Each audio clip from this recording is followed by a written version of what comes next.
கர்த்தரும் இரட்சகருமாகிய இயேசு கிறிஸ்து நாமத்தினால் உங்கள் எல்லோரையும் அடியேன் அன்போடு வாழ்த்தி வரவேற்கிறேன். இப்பொழுதும் எபிரேயர் 7வது அதிகாரத்தின் 19வது வசனத்தினை நாம் எல்லோரும் இணைந்து வாசிப்போமாக. நியாயப்பிரமாணமானது ஒன்றையும் பூரணப்படுத்தவில்லை, அதிக நன்மையான நம்பிக்கையை வருவிப்பதோ பூரணப்படுத்துகிறது. அந்த நம்பிக்கையினாலே தேவனிடத்தில் சேருகிறோம். மோசேயுடைய கரத்திலே தேவனாகிய கர்த்தர் கொடுத்த நியாயப்பிரமாணமானது ஒன்றையும் பூரணப்படுத்தவில்லை, மனம் திரும்புதலை பூரணப்படுத்தவில்லை, பாவ மன்னிப்பை பூரணப்படுத்தவில்லை, ரட்சிப்பை பூரணப்படுத்தவில்லை, அக்காலத்தில் இருந்த ஜனங்களுக்கு பூரண விடுதலையை கொடுக்கவில்லை. எனவே எபிரேயர் 7:19 வாசிக்கிறோம், நியாயப்பிரமாணமானது ஒன்றையும் பூரணப்படுத்தவில்லை, அதிக நன்மையான நம்பிக்கையை வருவிப்பதோ. சிந்தனைக்குரிய வாக்கியம், அதிக நன்மையான நம்பிக்கையை வருவிப்பதோ பூரணப்படுத்துகிறது. நியாயப்பிரமாணமானது ஒன்றையும் பூரணப்படுத்தவில்லை, அதிக நன்மையான நம்பிக்கையை வருவிப்பதோ பூரணப்படுத்துகிறது. அந்த அதிக நன்மையான நம்பிக்கை பூரணம் எங்கே இருக்கிறது என்றால், நன்மையான ஈவு, பூரணமான வரம் பரத்திலிருந்து உண்டான கிறிஸ்துவிலே இருக்கிறது. அதிக நன்மையை நம்பிக்கையை வருவிக்கிற இயேசு நம்மை பூரணப்படுத்துகிறவராய் இருக்கிறார். மோசேயின் நியாயப்பிரமாணம் ஒன்றையும் பூரணப்படுத்தவில்லை, பரத்திலிருந்து உண்டான இயேசு அவர் நமக்கு அதிக நன்மையையும் நம்பிக்கையும் கொடுக்கிறவராய் இருக்கிறபடியினாலே அந்த நம்பிக்கையினாலே தேவனிடத்தில் சேருகிறோம். ஆகவே நியாயப்பிரமாணம் யாத்ராகமம் 20வது அதிகாரத்தின் 17 முதல் 17 வசனங்களிலே பழைய ஏற்பாட்டிலே கூறப்பட்டிருக்கிறது. மட்டுமல்லாமல் உபாகமம் 5வது அதிகாரம் 7 முதல் 21 வசனங்களிலே பரவலாக விதைக்கப்பட்டிருக்கிறது. அந்த நியாயப்பிரமாணத்தினாலே ஜனங்கள் பூர்ணமான ஆசீர்வாதங்களை பெற்றுக்கொள்ள தடையா இருந்தது, பெற்றுக்கொள்ளவில்லை. அவர்கள் நியாயப்பிரமாணமானது அவர்களுக்கு ஒன்றையும் பூரணப்படுத்தவில்லை. அதிக நன்மையான நம்பிக்கையை வருவிக்கிற தேவனாகிய கர்த்தர் சகலவற்றையும் பூரணப்படுத்துகிறவராய் இருக்கிறார். யாக்கோபு 1வது அதிகாரத்தின் 17வது வசனத்திலே பிற்பகுதி சொல்லுகிறது, அவரிடத்தில் யாதொரு மாறுதலும் யாதொரு வேற்றுமையின் நிழலும் இல்லை. நன்மையான எந்த ஈவும் பூரணமான எந்த வரமும் பரத்திலிருந்து உண்டாகி பரலோகத்தின் மகிமை விட்டு பூலோகத்திற்கு இறங்கி வந்த ஜோதிகளின் பிதாவிடத்திலிருந்து பூமிக்கு இறங்கி வந்த இயேசு. ஆகவே அவரிடத்தில் எந்த ஒரு யாதொரு மாறுதலும் யாதொரு வேற்றுமையின் நிழலும் இல்லை. அந்த தேவனாகிய கர்த்தர் அனுப்பின குமாரனாகிய இயேசு அதிக நன்மையான நம்பிக்கையை வருவிக்கிறவர். அவர் நமக்கு பூரணத்தை கட்டளையிடுகிறவர், கொடுக்கிறவர். எபிரேயர் 7வது அதிகாரத்தின் 28வது வசனம், நியாயப்பிரமாணமானது பலவீனமுள்ள மனுஷர்களை பிரதான ஆசாரியராக ஏற்படுத்துகிறது. எபிரேயர் 7வது அதிகாரம் 28வது வசனம், பக்கம் 304 புதிய ஏற்பாட்டிலே. நியாயப்பிரமாணத்திற்கு பின்பு உண்டான ஆணையோட விளங்கின வசனமோ என்றென்றைக்கும் பூரண குமாரனை ஏற்படுத்துகிறது. மோசேயுடைய கருத்திலே கொடுக்கப்பட்ட நியாயப்பிரமாணமானது மனுஷனை பிரதான ஆசாரியனாக ஏற்படுத்துகிறது. நியாயப்பிரமாணத்துக்கு பின்பு உண்டான ஆணையோட விளங்கின வசனமோ என்றைக்கும் பூரண குமாரனை ஏற்படுத்துகிறது. அந்த குமாரன் தான் கர்த்தராகிய இயேசு கிறிஸ்து. நியாயப்பிரமாணத்தினாலே உண்டாகிற மனுஷனம் என்றால் வெள்ளாட்டுக்கடா, இளங்காளை இவருடைய ரத்தத்தினாலே மகா பரிசுத்த ஸ்தலத்திற்குள்ளே பிரவேசிக்கிறார். ஆனால் பூரண குமாரனாகிய இயேசுவோ தம்முடைய சொந்த ரத்தத்தினாலே உலகத்தின் ஜனங்களுக்கு நித்திய மீட்பை உண்டு பண்ணுகிறவராய் இருக்கிறார். மனுஷனுக்கும் உன்னத தேவகுமாரனுக்கும் உள்ள வித்தியாசம், நியாயப்பிரமாணத்தின்படியாக நியமிக்கப்பட்ட மனுஷனானவன் ஆசாரியனாக இருந்து வெள்ளாட்டுக்கடா, இளங்காளை இவருடைய ரத்தத்தை பரிசுத்த ஸ்தலத்திலே சிந்தி பாவ மன்னிப்பை கொண்டு வருகிறவனாய் இருக்கிறான். ஆனால் அதிக நன்மையான நம்பிக்கையை வருவிக்கும்படியாக பூரண குமாரனாகிய இயேசுவென்றால் தம்முடைய சொந்த ரத்தத்தினாலே நித்திய மீட்பை உண்டு பண்ணுகிறவராய் இருக்கிறார். ஆகவே அதிக நன்மையான நம்பிக்கையை வருவிக்கிற இயேசுவே பூரண குமாரனாக இருக்கிறார். நியாயப்பிரமாணமானதோ ஒன்றையும் பூரணப்படுத்தவில்லை. எப்படி அவர் பூரணரானார்? எபிரேயர் 5வது அதிகாரம் 9வது வசனம், பக்கம் 301. தாம் பூரணரான பின்பு தமக்கு கீழ்ப்படுகிற யாவரும் நித்திய ரட்சிப்பை அடைவதற்கு காரணரானார். அவர் எப்படி பூரணரானார் என்று 8வது வசனம் சொல்லுகிறது. எபிரேயர் 5:8. அவர் குமாரனாயிருந்தும் பட்ட பாடுகளினாலே கீழ்ப்படிதலை கற்றுக்கொண்டார். தாம் பூரணரானார். தமக்கு கீழ்ப்படுகிற யாவருக்கும் நித்திய ரட்சிப்பு அடைவதற்கு காரணரானார். எபிரேயர் 5வது அதிகாரத்தின் 8 மற்றும் 9வது வசனம் இயேசு கிறிஸ்து எப்படி பூரணரானார் என்ற சரித்திரத்தை நமக்கு சொல்லுகிறது. அவர் குமாரனாயிருந்தும் பரத்திலிருந்து உண்டாகி ஜோதிகளின் பிதாவாகிய தேவனிடத்திலிருந்து இறங்கி வந்தவராயிருந்தும் அவர் பட்ட பாடுகளினாலே கீழ்ப்படிதலை கற்றுக்கொண்டு அவர் பூரணரான பின்பு தமக்கு கீழ்ப்படுகிற யாவரும் நித்திய ரட்சிப்பு அடைவதற்கு காரணரானார்.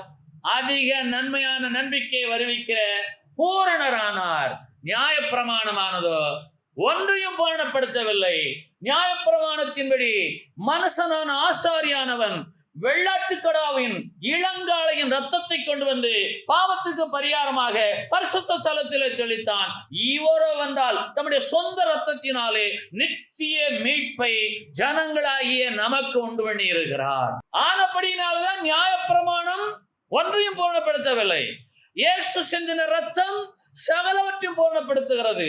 அவர் எப்படி பூரணரானார் என்று சொன்னால், பட்ட பாடுகளினாலே. நீங்கள் உங்களுடைய கவனத்திலே, சிந்தையிலே, எண்ணத்திலே வைக்க வேண்டிய ஒரு வசனம் உண்டு என்று சொன்னால் எபிரேயர் 5:8. ஜோதிகளின் பிதாவாகிய தேவனிடத்திலிருந்து பரத்திலிருந்து இறங்கி வந்த குமாரனாகிய இயேசு பட்ட பாடுகளை நினைவு கூறுங்கள். பட்ட பாடுகளினாலே அவர் கீழ்ப்படிதலை கற்றுக்கொண்டார். ஆனபடினாலே அவர் பூரணரானார். அவர் பூரணராகி அவருக்கு கீழ்ப்படுகிற யாவருக்கும் நித்திய ரட்சிப்பு உண்டாவதற்கு காரணரானார். இதுவரையிலும் நீங்கள் கடந்து வந்த வசனங்களின் சாரம். அவர் என்ன பாடுபட்டார் என்று சொன்னால், அவர் தமக்கு உண்டான நெருக்கமான ஒரு சூழ்நிலை, அவர் நியாயாதிபதியாய் வீற்றிருக்கிற நியாயாசனத்திலே அமர்ந்திருக்கிற பிலாத்துக்கு முன்பாக கேட்கப்படுகிற கேள்வி என்ன தெரியுமா? நீ தேவனுடைய குமாரனாகிய கிறிஸ்து தானா? இயேசு கிறிஸ்து பாடுகளை அனுபவிப்பதற்கு முன்பாக பட்ட பாடுகள் என்ன? சரித்திரத்தில் நாம் வாசிக்கிறோம். உன்னத தேவ குமாரனாகிய அவர் தம்மை தாமே பாடுகளுக்கு உட்படுத்தி சரீரத்தை கிழிக்க கொடுத்து சிலுவைக்கு ஒப்பு கொடுத்தார். அவர் சிலுவைக்கு செல்வதற்கு முன்னதாக மத்தேயு 26:63 வசனத்திலே இயேசுவை பார்த்து பிரதான ஆசாரியன் கேட்கிறான், நீ தேவனுடைய குமாரனாகிய கிறிஸ்து தானா? 64வது வசனத்திலே அதற்கு இயேசு நீ சொன்னபடிதான் என்றார். நீர் தேவனுடைய குமாரனாகிய கிறிஸ்து தானா என்று கேட்ட கேள்விக்கு அவர் இல்லை என்று சொன்னால் அவர் பாடுபட வேண்டிய அவசியம் இல்லை. அறிந்து கொள்ளுங்கள், கிறிஸ்துவானவர் தாம் பட்ட பாடுகளினாலே கீழ்ப்படுதலை கற்றுக்கொண்ட இடம் என்று சொன்னால், அவரை அன்றி வேறு தேவர்களை உண்டாக்க வேண்டாம், நமஸ்கரிக்க வேண்டாம், பணிந்து கொள்ள வேண்டாம் என்ற நியாயப்பிரமாணத்தின் பிரதான கற்பனை கட்டளைக்கு கீழ்ப்படிந்தவராய் ஒரு அல்ல சொல்லாமா என்றால் இயேசு மறுதலிக்க வேண்டிய இடம் எது? நீ தேவனுடைய குமாரனாகிய கிறிஸ்து தானா என்று கேட்ட கேள்விக்கு அவர் சொல்லுகிறார், நீர் சொன்னபடிதான் என்று இயேசு சொன்னார். மாறாக நான் அவர் இல்லை என்று சொன்னால் அவருக்கு பாடுகள் இல்லை, நமக்கும் ரட்சிப்பு இல்லை, மீட்பு கிடையாது என்று சொன்னால் அவர் பட்ட பாடு எங்கே என்று சொன்னால் நீ சொன்னபடியேதான். அவரை அன்றி நான் யாரையும் பணிந்து கொள்ளப் போவதில்லை. ஆகவே இயேசு சொல்லுகிறார், நீ சொன்னபடிதான் என்று சொன்னவுடனே இவன் தேவதூஷணம் சொன்னான், இவனை சிலுவையில் அடையுங்கள், சிலுவையில் அறையுங்கள் என்று சொல்லி இயேசு கிறிஸ்துவை பல பாடுகளுக்கு உட்படுத்தினார்கள். அந்த பாடுகளின் வரலாறுலாம் நமக்கு தெரியும். அந்த பட்ட பாடுகளினாலே அவர் மேலும் மேலும் கீழ்ப்படிதலை தான் வெளிப்படுத்தினார். அவர் நியாயப்பிரமாணத்தை மீறவில்லை. ஆனபடியினாலே தான் நியாயப்பிரமாணம் செய்யக்கூடாததை குமாரனாகி இயேசுவை செய்தார் என்று சரித்திரம் சொல்லுகிறது. இன்றைக்கு நம்முடைய வாழ்க்கையிலே கிறிஸ்தவர்களா இருப்ப நிமித்தமாய் பல பாடுகளை அனுபவிக்கிறோம். பல துன்பங்கள் வரும்போது நீங்கள் எவ்வளவாய் நான் கிறிஸ்தவன் பட்ட பாடுகளினாலே கீழ்ப்படுதலை கற்றுக்கொண்டபடியினாலே தான் இயேசு பூரணரானார். அவருக்கு கீழ்ப்படுகிற யாவருக்கும் நித்திய ரட்சிப்பை உண்டாவதற்கு காரணரானார். ஆகவே இயேசுவுக்கு கீழ்ப்படிவதன் மூலமாய்த்தான் பூரணமான வாழ்வு உண்டாகும். நியாயப்பிரமாணம் ஒன்றையும் பூரணப்படுத்தாது.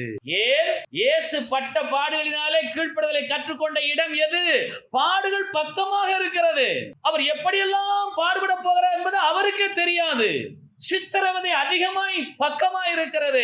ஆனாலும் நீ தேவனுடைய குமாரனாகிய கிறிஸ்து தானா என்று கேள்வி கேட்டவுடனே அந்த கேள்விக்கு அவர் சொல்லுகிறார், நீ சொன்னபடிதான் என்று சொல்லுகிறார். அந்த வார்த்தையினாலே தான், அந்த வார்த்தையின் கீழ்ப்படிதலினாலே தான், அந்த வார்த்தையின்படியே அவர் நடந்து கொண்டபடியினாலே தான்.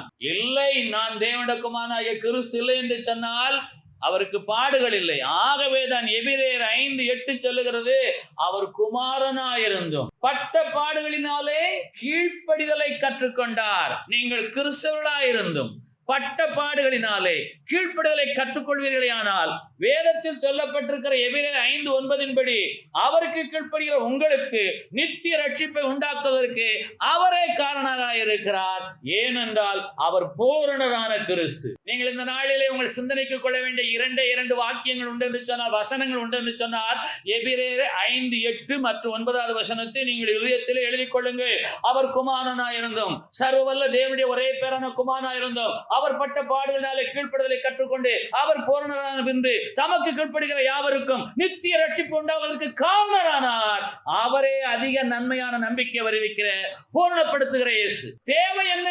கீழ்ப்படிதல். நியாயப்பிரமாணத்திற்கு ஒருவரும் கீழ்ப்படியவில்லை.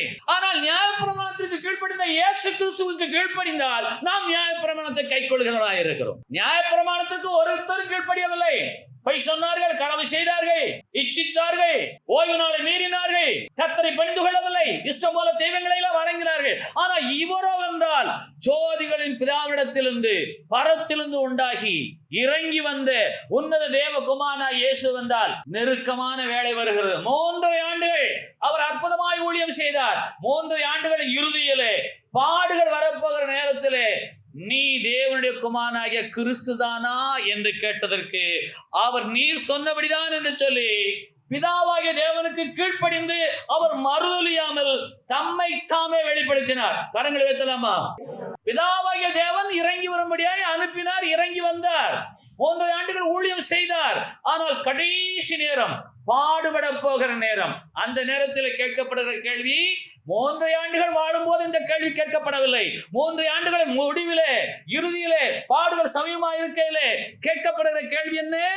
நீ தேவனுடைய குமாரனாகிய கிறிஸ்து தானா?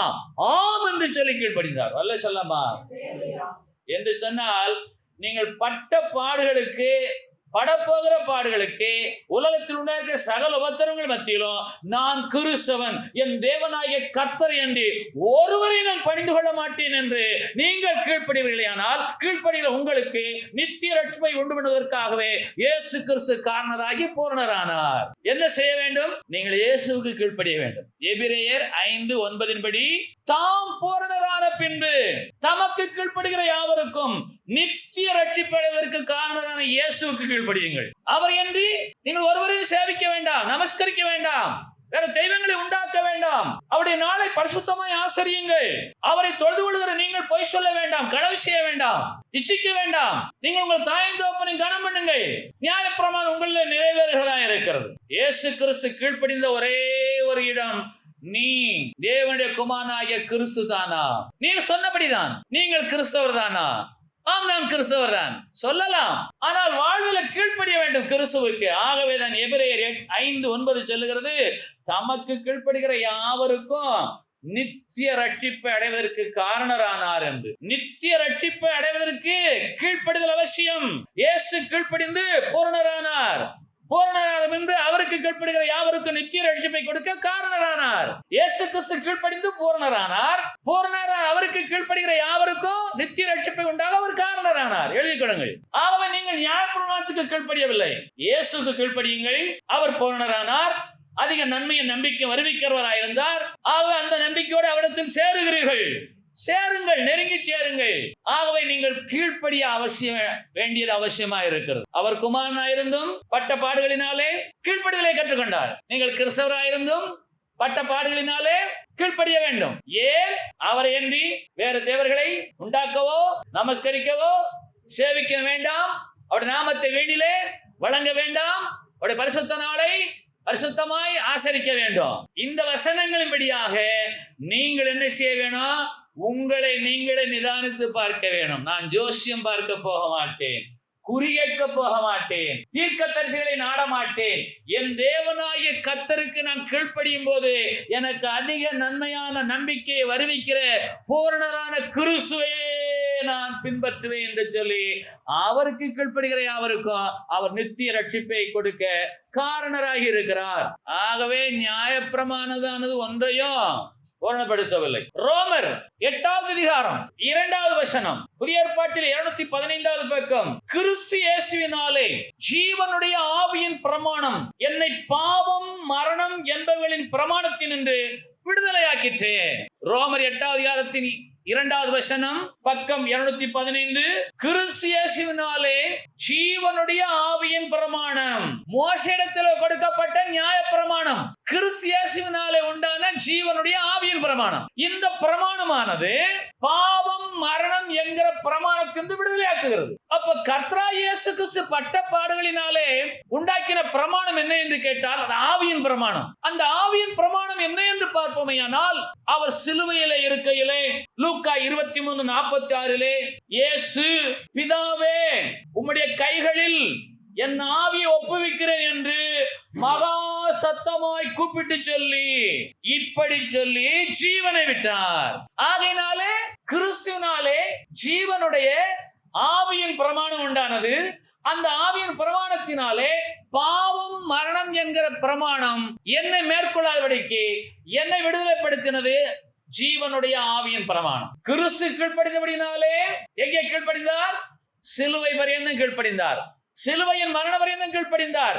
சிலுவையில இருந்து கொண்டு அவர் சொல்லுகிறார், இயேசுவே, ஏ பிதாவே உம்முடைய கைகளில் என் ஆவியை ஒப்புவிக்கிறேன் என்று மகா சத்தமாய் கூப்பிட்டு சொல்லி அவர் ஜீவனை விட்டார். கிறிஸ்தவ பிள்ளைகளாக நாமும் கூட நம்முடைய ஆவியை யார் கையில் ஒப்புவிக்க வேணும்? பிதாவாகிய தேவனுடைய கையிலே ஒப்புவிக்க வேணும். இயேசு மரண பரியந்தம் கீழ்ப்படிந்தவராய் என்று சொன்னால் கீழ்ப்படிந்த இயேசுவினாலே உண்டான வசனம் சத்தியம் வாக்கியம். ரோமர் 8:2 கிறிஸ்து இயேசுவினாலே ஜீவனுடைய ஆவியின் பிரமாணம் உண்டானது.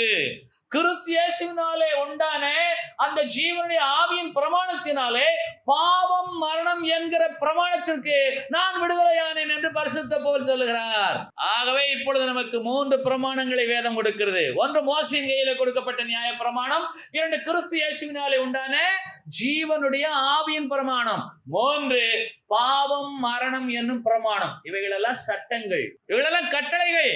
ஆகவே கிறிஸ்துவ வாழ்கிறேன் என்று சொல்லுகிற தேவ பிள்ளைகளாகிய நாம் ஒவ்வொரு நாளும் நம்முடைய ஆவியை பிதாவாகிய கரத்தில வைக்க வேணும், தேவனுடைய கரத்தில வைக்க வேணும். குமாரனாகிய இயேசு என்ன செய்தார்? பிதாவே உம்முடைய கைகளில் என் ஆவி ஒப்புவிக்கிறேன் என்று சொல்லி ஜீவனை விட்டார். இப்ப நம்முடைய ஜீவன் பிரியும் போது நம்முடைய ஆவி பிதாவாகிய தேவனுடைய கையில வைக்கப்படுமேயானால் நாம் பூரணரானவர்களாய் காணப்படுவோம். அதற்கு வழி என்ன? தாம் பூரணரான பின்பு தமக்கு கீழ்ப்படுகிற யாவரும் நித்திய ரட்சிப்பை அடைவதற்கு காரணமான இயேசுவிடத்தில் நீங்கள் வர வேணும். எபிரேயர் 5:9. அவர் பூரணரானாரா? எப்படி பூரணரானார்? கீழ்ப்படிந்து பூரணரானார். அவருக்கு கீழ்ப்படுகிற யாவருக்கும் நித்திய ரட்சிப்பை உண்டாக்க காரணரானார். அவர் பூரணரானார், காரணரானார். நீங்கள் எந்த நிலையில இருக்கிறீர்கள்? ஆகவே இயேசு கிறிஸ்துவினாலே உண்டான, கிறிஸ்து இயேசுவினாலே உண்டான, அது என்ன கிறிஸ்து இயேசுவினாலே உண்டான என்றால் இயேசு என்றால் ரட்சகர், உலக ரட்சகர் இயேசு. கிறிஸ்து என்றால் பாடுபட போகிறவர். ஆகவே சிலுவைக்கு செல்லும் வரையில் அவர் இயேசு, சிலுவையிலே சென்று பாடுகளை அனுபவித்து நிறைவேற்ற அவர் கிறிஸ்து. ஆகவே கிறிஸ்து இயேசு என்று சொன்னால் பாடுபட்ட ரட்சகர். இயேசு என்றால் ரட்சகர், கிறிஸ்து என்றால் பாடுபட போகிறவர். அவர் பாடுபடும் வரையிலும் அவர் பிதாவாகிய தேவனுக்கு கீழ்ப்படிந்து உம்மையன்றி வேறு யாரையும் நான் பணிந்து கொள்ளப் போவதில்லை, நீரே என் தேவன், உம்முடைய நல்ல ஆவி என்னை செம்மையான வழியிலே நடத்துவாராக என்று சொல்லி சங்கீதம் 143:10 குமாரனாகிய இயேசு பிதாவாகிய தேவனை நோக்கி ஜெபித்திருக்க வேண்டும். அப்படி ஜெபித்தபடியினாலே தான் அவர் நல்ல ஆவியை உடையவராயிருந்து நீர் தேவனுடைய குமாரனாகிய கிறிஸ்துதானா என்று கேட்டதற்கு நீர் சொல்லுகிறபடியே தான் என்று சொன்னார். ஆனபடியினாலே தான் அவர் சிலுவையிலே ஜீவனை கொடுத்து பூரண ரட்சிப்பை நமக்கு கொண்டு வர காரணராக காணப்பட்டார். அதன் மூலமாக உண்டான பிரமாணம் என்ன என்று கேட்டால், கிறிஸ்து இயேசுவினாலே ஜீவனுடைய ஆவியின் பிரமாணம் என்னை பாவம் மரணம் என்ற பிரமாணத்திற்கு நீங்களாக்கி என்னை விடுதலை ஆக்கிற்று என்று பரிசுத்த பவுல் எழுதுகிறார். இதே பரிசுத்த பவுல் கிறிஸ்தவர்களை கொலை செய்தவர், துன்பப்படுத்தினவர், சிறையிலே அடைத்தவர். அவர் கர்த்தராகிய இயேசுவை ஏற்றுக்கொண்டார். இயேசு அவரை தெரிந்து கொண்டார். இப்பொழுது அவர்தான் சொல்லுகிறார், கிறிஸ்து இயேசுவினாலே ஜீவனுடைய ஆவியின் பிரமாணம் என்னை பாவம் மரணம் என்பவைகளின் பிரமாணத்தினின்று விடுதலையாக்கிற்றே என்று எழுதுகிறார். என்று சொன்னால் நீங்களும் சொல்ல வேணும், கிறிஸ்து இயேசுவினாலே ஜீவனுடைய ஆவியின் பிரமாணம் என்னை பாவம் மரணம் என்பவைகளின் பிரமாணத்திலிருந்து விடுதலையாக்கும். ஏன் நீங்கள் கிறிஸ்துவுக்கு கீழ்ப்படிய வேண்டும். அவர் கீழ்ப்படிந்துதான் பூரணரானார். நியாய பிரமாணம் ஒன்றையும் பூரணப்படுத்தவில்லை. அவர் எப்படி கீழ்ப்படிந்தார்? சிலுவை வரையிலும், ஜீவனை விடுவரையிலும், பிதாவே உமது கைகளில் என் ஆவி ஒப்புவிக்கிறேன் என்று சொல்லி மகா சத்தமாய் கூப்பிட்டு சொல்லி தம்முடைய ஜீவனை விட்டார். யாரும் பறிக்கவில்லை, யாரும் அவரை விட்டு அகற்றவில்லை. அவரே தம்முடைய ஜீவனை ஈந்தார். அவரே தம்முடைய ஜீவனை பெற்றுக் கொண்டார். அவர் ஜீவனின் அதிபதி. ஆனாலும் பட்ட பாடுகளினாலே அவர் கீழ்ப்படுதலை கற்றுக்கொண்டார். தன்னை துன்பப்படுத்துவர்களை சபிக்கவில்லை. அவர்களை ஒன்றும் சொல்லாமல் மயிர் கத்தரிக்கிறவருக்கு முன்பாக இருக்கப்படுகிற ஆடை போல மௌனமாக இருந்தார். உன்னத தேவகுமாரன் யாக்கோபு 1:17 பரத்திலிருந்து உண்டானவர், சோதிகளின் பிதாவாகிய தேவனிடத்திலிருந்து இறங்கி வந்தவர். அவர் பூரணமானவராய் வந்தார். அவர் நன்மையானவராய் வந்தார். ஆனாலும் அவர் கீழ்ப்படியினாலே தான் பூரணரானார். தேவனாகிய கர்த்தர் பரத்திலிருந்து அவரை அனுப்பும் போது, அவர் பிதாவாகிய தேவனிடத்தில் இறங்கி வரும்போதே அவர் நன்மை நிறைந்தவராய், அவர் பூரணரானவராய் வந்தார். அந்த பூரணம் எப்போது பூரணப்பட்ட என்று சொன்னால், அவர் கீழ்ப்படிந்த போது. கீழ்ப்படிய வேண்டிய இடம் எது? பாடு வருகிறது. பாடுக்கு முன்பாக சிலுவை என்றால் என்ன, எப்படிப்பட்ட கஷ்டங்களை எல்லாம் அவர்கள் கொடுப்பார்கள், துன்பப்படுத்துவார், வேதனைப்படுத்துவார், சித்திரவதை செய்வார் அறிந்திருந்தோ, நீர் தேவனுடைய குமாரனாகிய கிறிஸ்து தானா என்று கேட்டதற்கு நீர் சொன்னபடிதான், நீர் சொன்னபடிதான் என்று சொல்லி அவர் நமக்கு உண்டாக்கின ஆசீர்வாதம் என்ன தெரியுமா?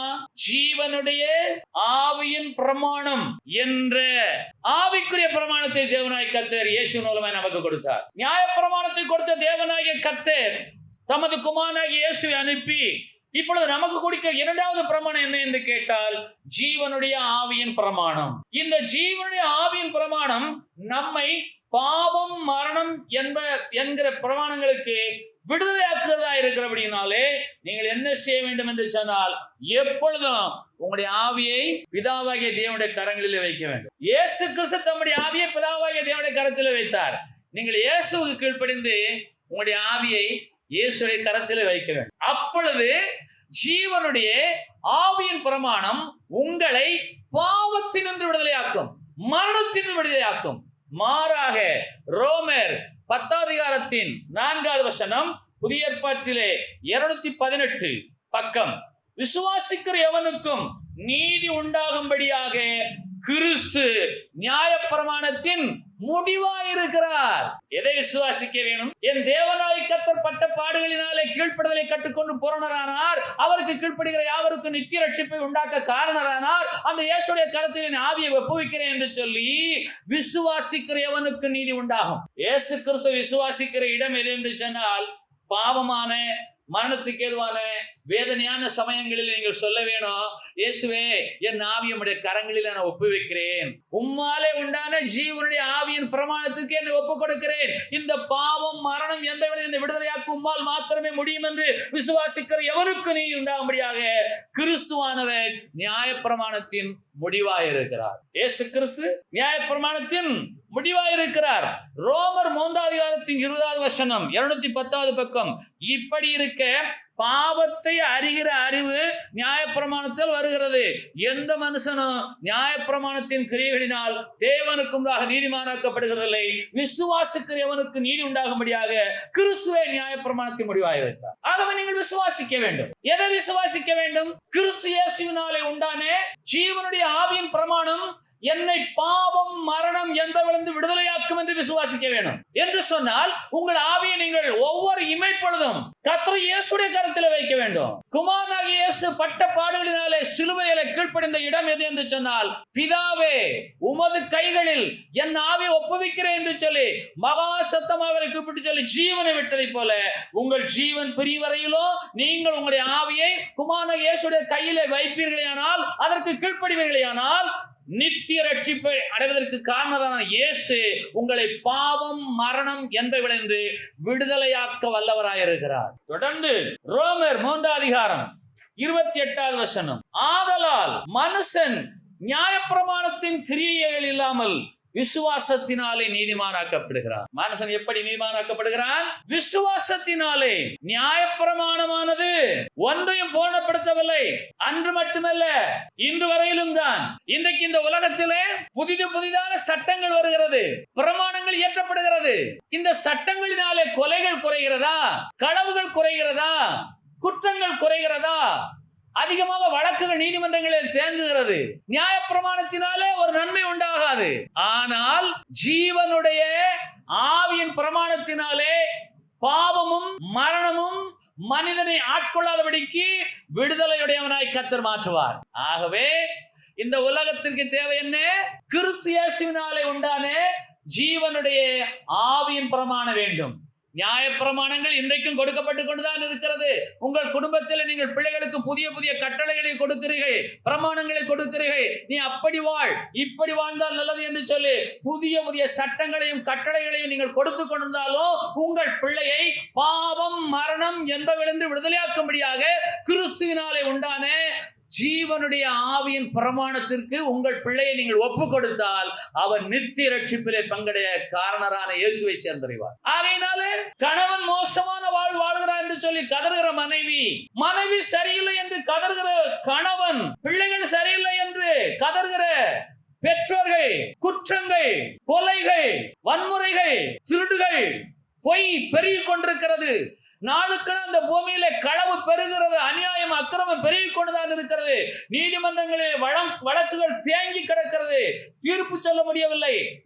நீதிபதிகள் எத்தனையோ பேர் அமர்ந்தாலும் அந்த வழக்குகளை விசாரித்து சரியான சட்டத்தை இயற்றி எவ்வளவு கட்டளை கொடுத்தாலும் தண்டனை கொடுத்தாலும் ஜனங்கள் கீழ்ப்படிவதில்லை. ஆனபடினாலேதான் அன்றைக்கு ஆவியான தேவன் சொல்லுகிறார், நியாயப்பிரமாணமானது ஒன்றையும் பூரணப்படுத்தாது. கிறிஸ்து இயேசுவினாலே உண்டான ஜீவனுடைய ஆவியின் பிரமாணமோ பாவம் மரணம் என்பதிலிருந்து விடுதலையாக்கும் என்று சொன்னால் இந்த உலகிற்கு தேவை கிறிஸ்து இயேசுவினாலே உண்டான ஜீவனுடைய ஆவியின் பிரமாணம். உங்கள் பிள்ளைகளுக்கு தேவை என்ன? ஜீவனுடைய ஆவியின் பிரமாணம். கணவருக்கு தேவை என்ன?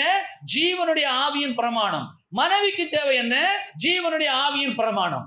குடும்பத்துக்கு தேவை என்ன? ஜீவனுடைய ஆவியின் பிரமாணம்.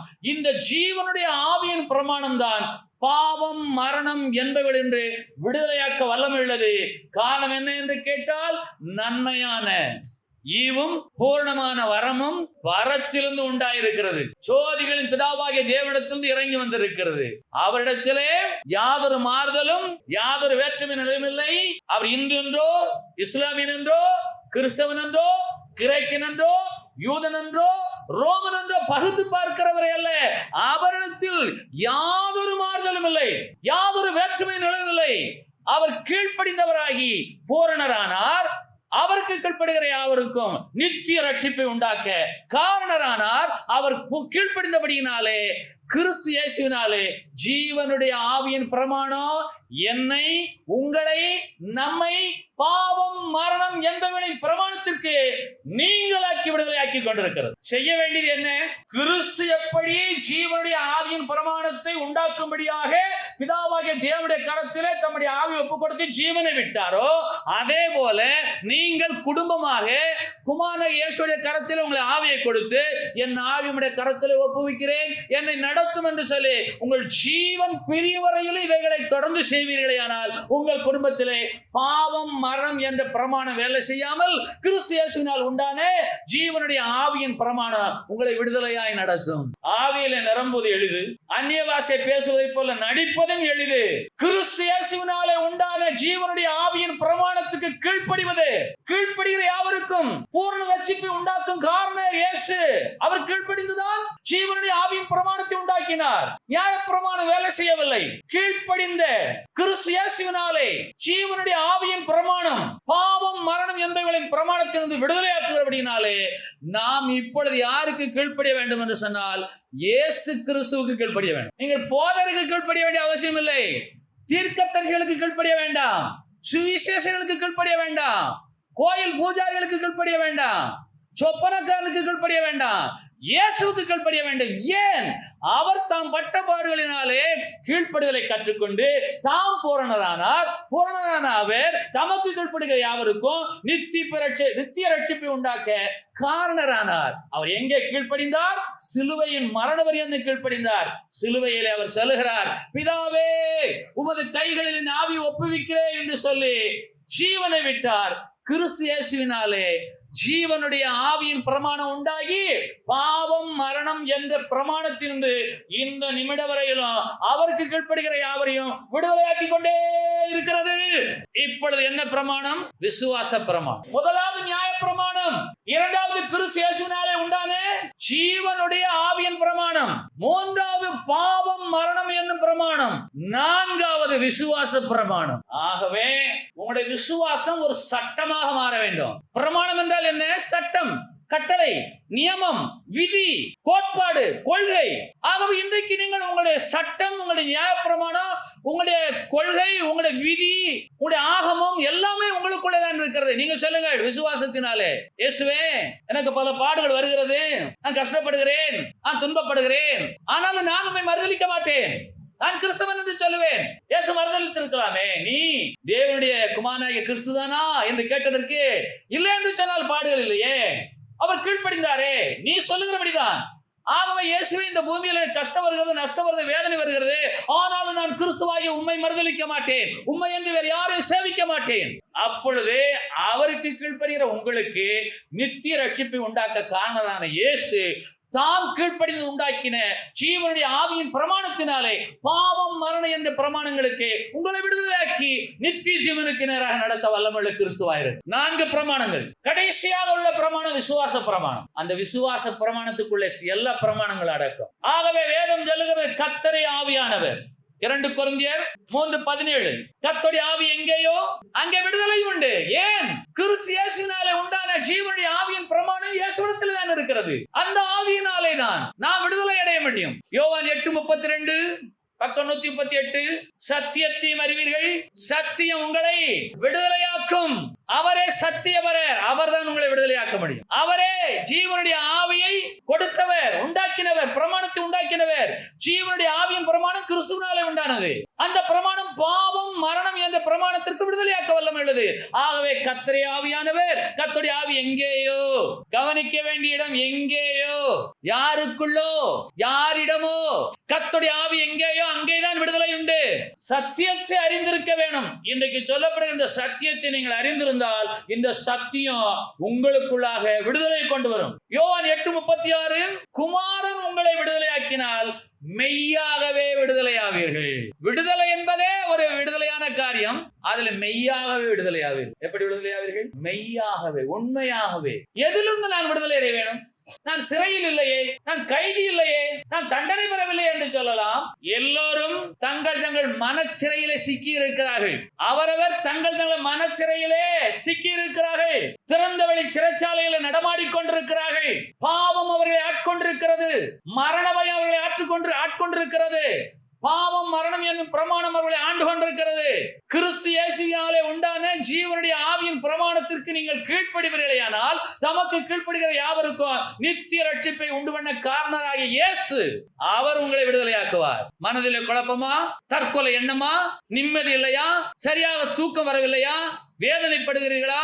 நீங்கள் அன்று இரவிலே சொல்லுங்கள், இயேசுவே என் ஆவியை உம்முடைய கைகளிலே ஒப்புவிக்கிறேன் என்று சொல்லுங்கள். கிறிஸ்து இயேசுவினாலே உண்டான ஜீவனுடைய ஆவியின் பிரமாணம் உங்களுக்குள்ளாக விடுதலையை கொண்டு வரும். விசுவாசிக்கிறவர்களுக்கு நடக்கும். ஆகவேதான் விசுவாச பிரமாணம். விசுவாசத்தினாலே நீதிமானாக்கப்படுகிறான். நியாயப்பிரமாணத்தின் கிரியைகளினாலே அல்ல. பிரதான ஆசாரியன் உங்களை பார்த்து கேட்க வேண்டாம், உங்களுடைய போதகர் உங்களை பார்த்து கேட்க வேண்டாம், உங்களை நீங்களே கேளுங்கள், நீ ஜீவனுள்ள தேவனுடைய குமாரனாகிய கிறிஸ்துவின் பிள்ளைதானா என்று உங்கள் ஆவியை உங்களை பார்த்து கேட்டால் நீ சொல்லுகிறபடிதான் என்று சொல்லி நீங்கள் சொல்லுவீர்களா? இல்லை, நான் ஞாயிற்றுக்கிழமை ஒரு நாள் மாத்திரம் ஜீவனுள்ள தேவனுடைய குமாரனாகிய கிறிஸ்துவின் பிள்ளை, மற்ற 6 நாட்களிலும் உலகத்தின் பிள்ளை. அப்படி அல்ல. ஒவ்வொரு இமைப்பொழுது நீங்கள் சொல்ல வேணும், இயேசுவே என் ஆவியுடைய கரங்களில் ஒப்புவிக்கிறேன் என்று சொல்லி ஒவ்வொரு நாளும் அவருக்கு கீழ்ப்படிந்தவர்களாய் நீங்கள் காணப்பட்டால் தமக்கு கீழ்ப்படிகிற யாவருக்கும் நித்திய ரட்சிப்பை உண்டாக்க காரணராய் இயேசு உங்களை பாவம் மரணம் என்ற பிரமாணத்திலிருந்து விடுதலையாக்க அதிகாரமுடையவராய் இருக்கிறார்.